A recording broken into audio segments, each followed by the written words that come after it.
padoms šodienai. Skatāmies, ka bieži cirsmās saimnieki protestē par to, ka, piemēram, dastotāji kaut ko nav nodastojuši, par visādiem lazdu puduriem un tā tālāk. Tad iztirzājot to tēmu šodien. Mēs skaidri redzam, ka šajā kokā, pa lielam sanāk viena pagale, viens 3-metrīgs nogrieziens ar malku. Ja mēs paskatāmies, tad tā diametrs ir gandrīz 12 centimetri. Pieņemsim, ka tas ir 3-metrīgs cilindrs ar diametru 12 centimetri. Ko tad mēs faktiski iegūstam?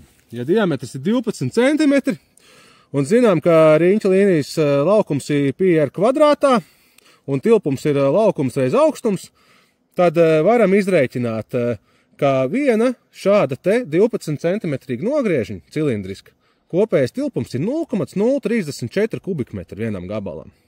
Un no tā mēs varam izrēķināt, ka, lai iegūtu 1 kubikmetru ar koksni, mums ir nepieciešami aptuveni 30 gabali šādi nogriežņi. Kā jums liekas, ja jūs sadastosiet pilnu ar lazdām, ar visu kaut ko citu, šitāds te nogriežņus, vai tas būs tas, kādēļ jūs dabūsiet lielāku cenu? Visticamāk, ka nē. Mežsaimnieks ienāks cirsmā, viņš paskatīsies, sīkie štrunti nav dastoti, viņš pieņems, kur pieliks klātī varbūt pa šķeldu kādu eiro, ja to ir iespējams pievest, bet katrā ziņā, tas nav veids, kā jūs varat dabūt lielāku cenu. Un kā mēs zinām, dastošana sākās no 8 centimetri. Un tad, ja mēs, piemēram, pieņemtu, ka dasto no 8, tad vienas nogriežiņa tilpums vairs būtu tikai 0,015 kubikmetri.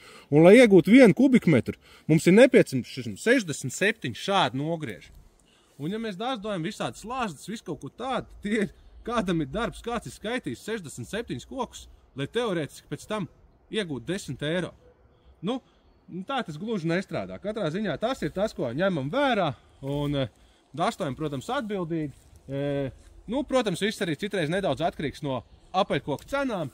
Pieņemsim, ja papīrmalka ir dārga vai bērzam vai ēglē, vai citreiz varbūt arī tā malka ir dārga, tad ok. Bet, piemēram, šobrīd malka maksā 40 ar kaut ko eiro, dastot kaut kādas 8 centimetrīgas lazdas, tas nav labais tons, un tomēr neviens jums nekad nesamaksās par to vairāk. Drīzāk samaksās vairāk par to, ka jūs būsiet godīgs, un pret jums arī būs godīgi.